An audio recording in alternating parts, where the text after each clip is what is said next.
And since President Putin is in India, it is indeed a big day for India and Russia ties. On that note, I'm joined in by Brahma Chalani. He is the Professor of Strategic Studies at Center for Policy Research, and he's live from New Delhi. Let me quickly go across to Professor. Professor, indeed, it's a big day for India. But despite the US sanctions against Russian defense, India has not been scared away from Russia. And it's a strong arming tactic by Washington. But how do you view India's position, especially Prime Minister Narendra Modi's? India and the US had 2+2 discussions in New Delhi recently. And at those discussions, the Americans were told very clearly that India was going ahead with the S-400 deal with Moscow. So today's agreement will not surprise the Americans. The Americans were aware that the Indians were negotiating with Moscow and that a deal was imminent. In fact, they knew that during President Putin's New Delhi visit, such a deal would be signed.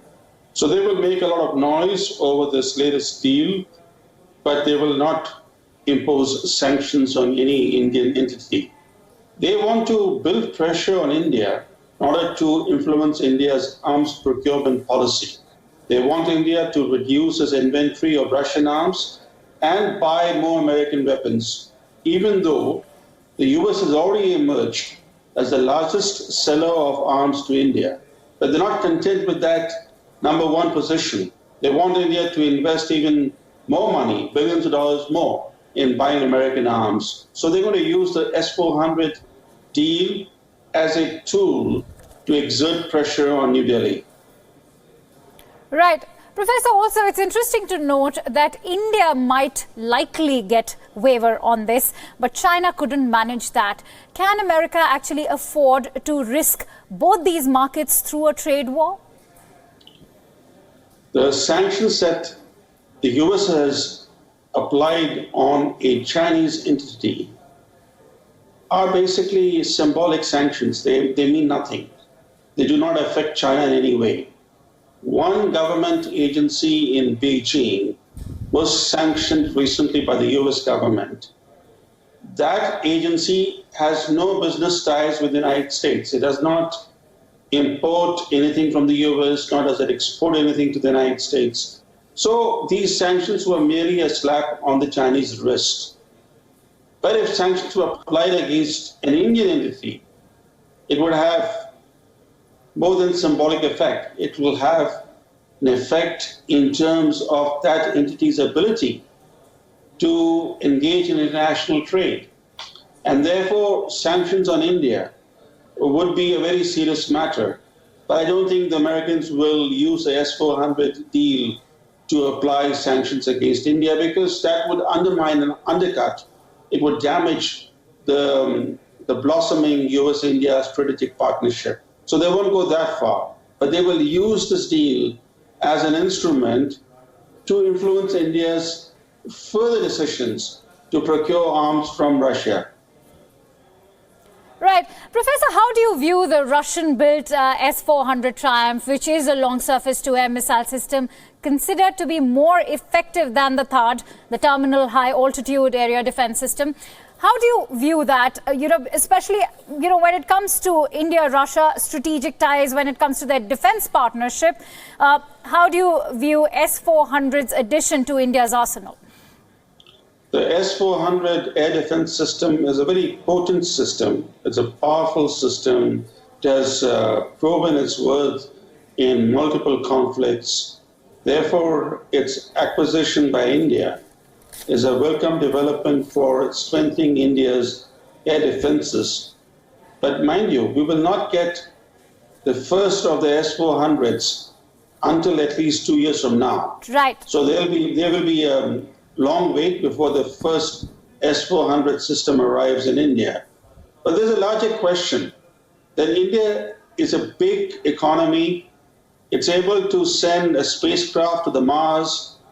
It has first-rate space capabilities, first-rate missile capabilities, but it imports all its conventional defense needs.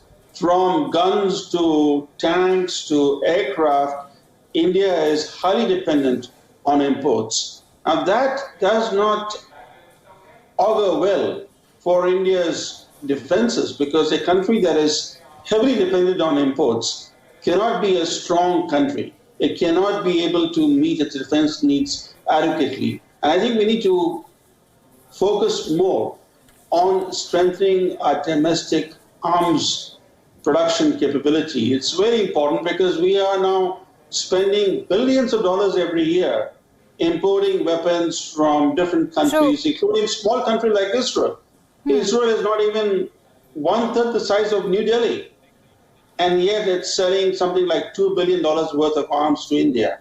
Why can't India strengthen its own arms production capability?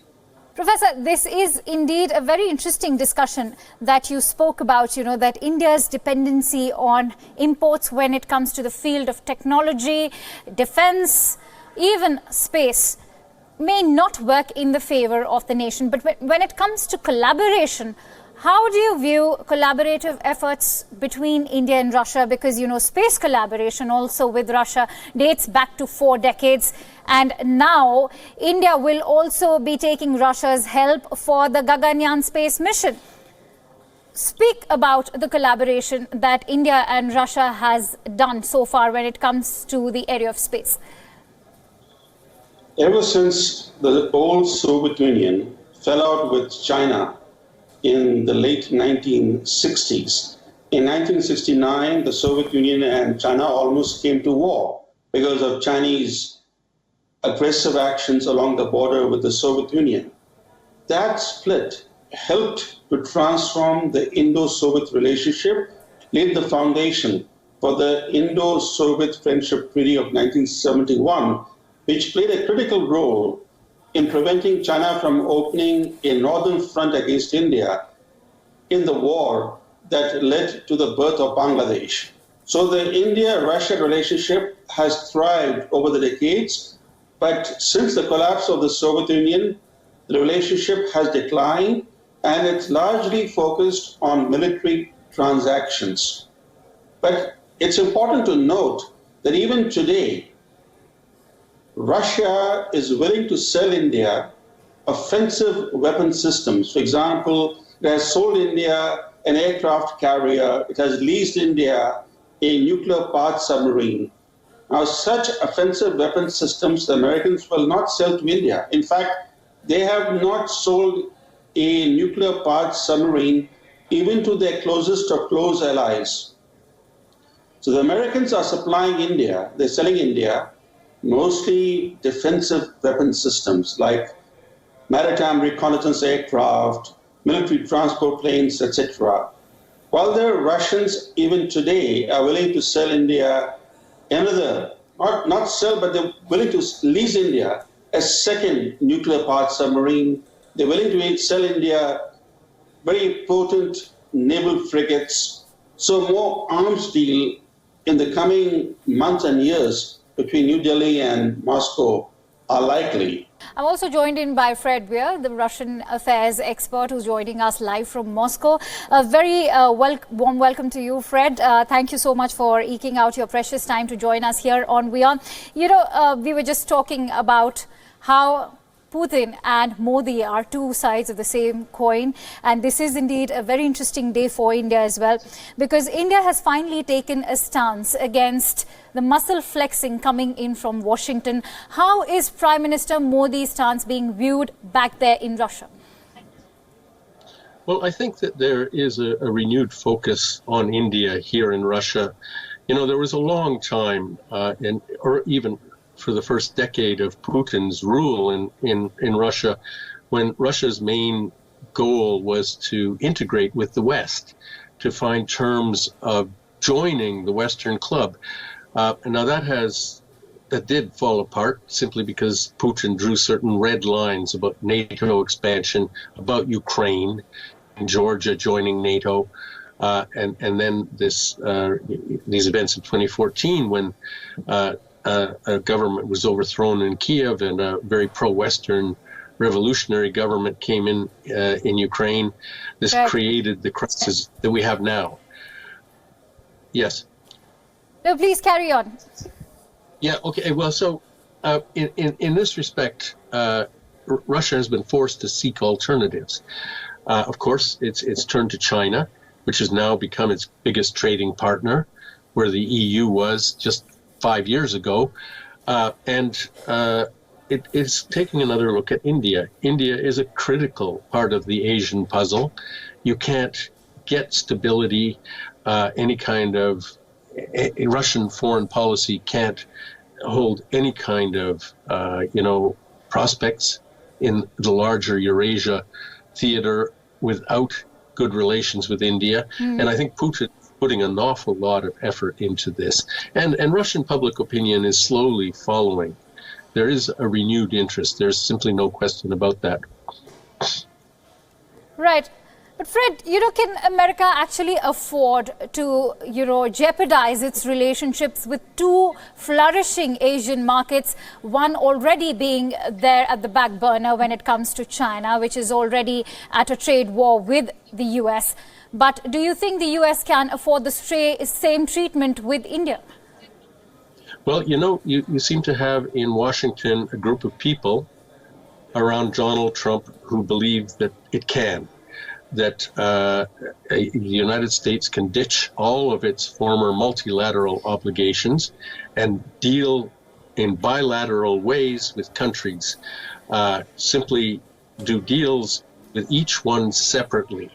And it's working. I think it's undeniably working. I'm a Canadian, and Canada just capitulated in the North American talks and accepted Donald Trump's terms for a new North American free trade zone deal. Other countries, it remains to be seen. The United States is the mightiest financial, economic, military power in the world.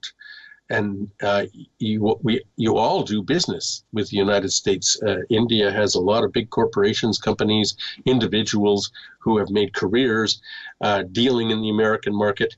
You can't afford to anger them.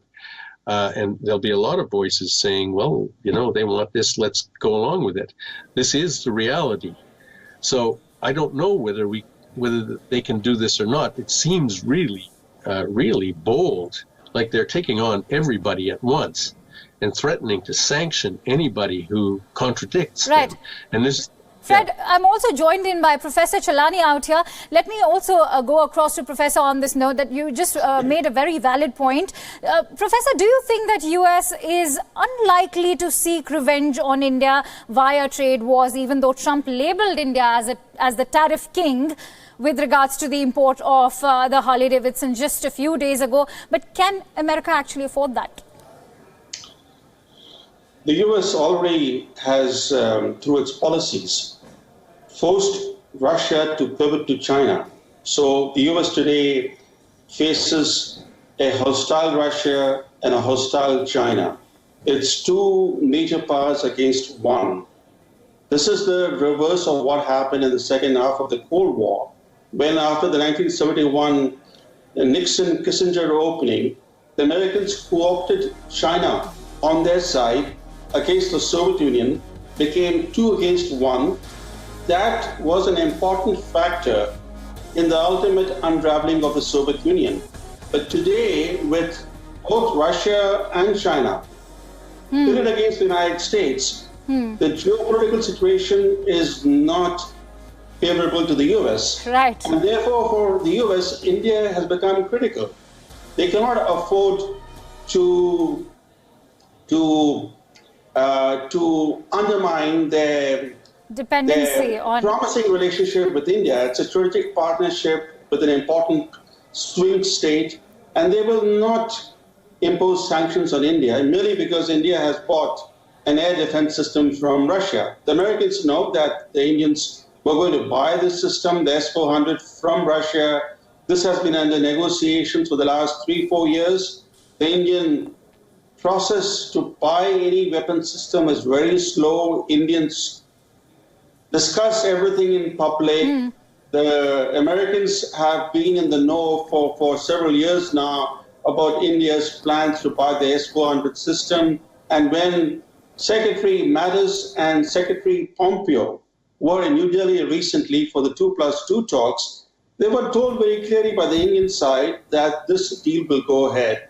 So I don't think the Americans will sanction India, but they will use the S-400 deal to pressure India not to buy more major weapon systems from Russia and instead buy more American weapon systems. This is the American strategy, to pressure India to reduce its reliance on Russia so that India buys more American weapon systems.